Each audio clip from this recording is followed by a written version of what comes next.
महात्मा बुद्ध हमेशा अपने शिष्यों को अच्छी से अच्छी शिक्षा देने का प्रयास करते थे। वो कभी भी अपने शिष्यों को गलत राह नहीं बताते थे। वो हमेशा अपने शिष्यों को अच्छी शिक्षा ही दिया करते थे, जिससे उनसे शिष्य बड़े ही प्रसन्न रहते थे और हमेशा अच्छे मार्ग पे चला करते थे, जिसकी वजह से दूर दूर से शिष्य आकर महात्मा बुद्ध से शिक्षा ग्रहण किया करते थे। एक दिन उनके आश्रम में एक नया शिष्य आता है। शिष्य का स्वागत महात्मा बुद्ध बहुत अच्छे से करते हैं। उसका परिचय अन्य शिष्यों से भी करवाते हैं। नया शिष्य चोरी करने की भावना से आश्रम में रहने लग जाता है और जब भी उसे मौका मिलता है वह अन्य शिष्यों का सामान चुरा लेता है।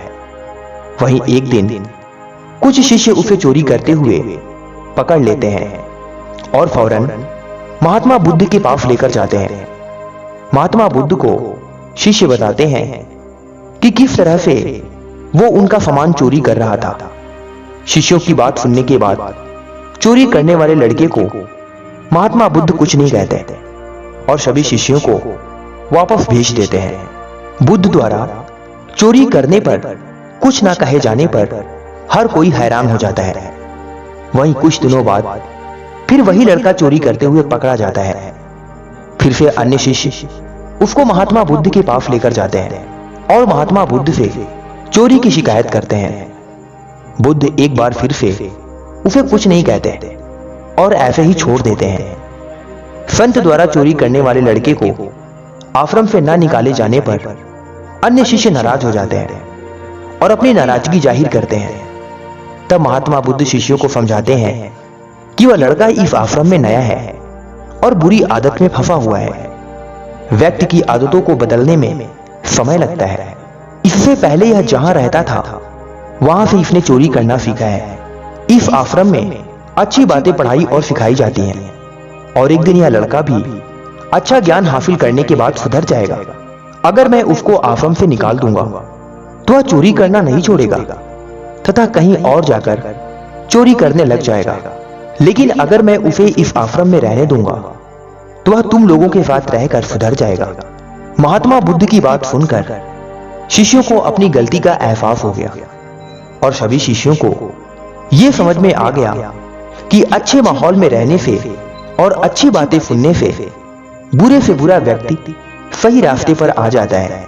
सभी शिष्य महात्मा बुद्ध से क्षमा मांगते हैं और वादा करते हैं कि वे उस लड़के को सुधारने में महात्मा बुद्ध की मदद करेंगे। एक बार फिर महात्मा बुद्ध अपने शिष्यों को समझाते हुए कहते हैं, जिन लोगों के अंदर बुरी आदतें होती हैं उन्हें सजा देने की जगह अच्छा ज्ञान दें ताकि वो सुधर जाए और एक बेहतर इंसान बन पाए। एक बार महात्मा बुद्ध अपने शिष्यों को सुखी जीवन का रहस्य क्या है इस गूढ़ विधा को समझाने के लिए एक कथा सुना रहे थे।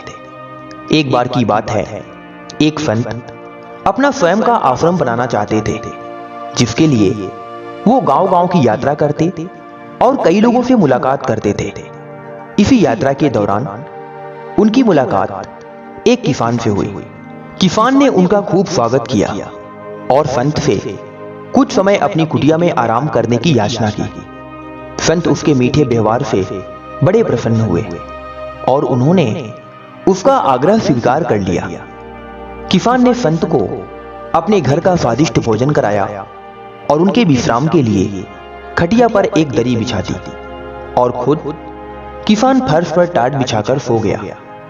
किसान को सोते ही नींद आ गई। उसके चेहरे के भाव से पता चल रहा था कि वो सुखद नींद ले रहा है। उधर संत को खाट पर नींद नहीं आ रही थी, क्योंकि उन्हें मोटे और नर्म गद्दे की आदत थी जो उन्हें दान में मिला था। वो रात भर किसान के बारे में सोचते रहे कि वो कैसे इस कठोर जमीन पर इतने चैन से सो सकता है। दूसरे दिन सवेरा होते ही संत ने किसान से पूछा, तुम कैसे इस कठोर धरा पर इतने चैन से सो रहे थे? तब उस किसान ने बड़ी सरलता से उत्तर दिया, हे गुरुदेव, मेरे लिए मेरी ये छोटी सी कुटिया एक महल के समान ही भव्य है। इसमें मेरे श्रम की महक है। अगर मुझे एक समय का भी भोजन मिलता है तो मैं खुद को भाग्यशाली मानता हूं। जब दिन भर के कार्यों के बाद मैं इस धरा पर सोता हूं तो मुझे मां की गोद का आत्मीय एहसास होता है। मैं दिन भर के अपने सत्य कर्मों का विचार करते हुए चैन की नींद सो जाता हूं। मुझे एहसास भी नहीं होता कि मैं इस कठोर धरा पर हूं। जब संत जाने लगे तब किसान ने कहा, हे गुरुवर, क्या मैं भी आपके साथ आश्रम के लिए धन एकत्र करने चल सकता हूं? तब संत ने विनम्रता से उत्तर दिया, पुत्र, तुमने जो मुझे आज ज्ञान दिया है उससे मुझे पता चलता है कि चित्त का असली सुख कहां है। अब मुझे किसी आश्रम की इच्छा नहीं रह गई।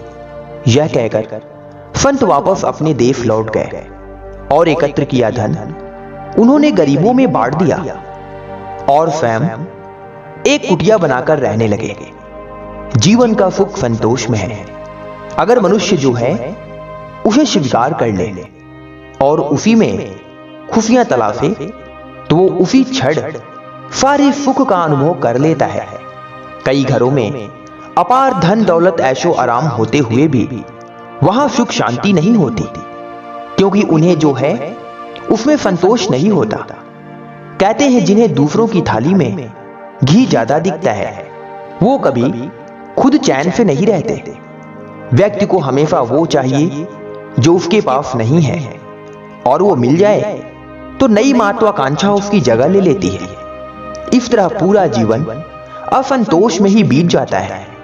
अतः संतुष्टि ही जीवन का मूल मंत्र है। अगर इंसान में संतोष है तो कोई दुख उसे तोड़ नहीं सकता। यही सुखी जीवन का असली रहस्य है। भगवान बुद्ध की कथा को सुनकर शिष्य बड़े प्रसन्न हुए और उन्हें प्रणाम करके अपने अपने कक्ष में चले गए।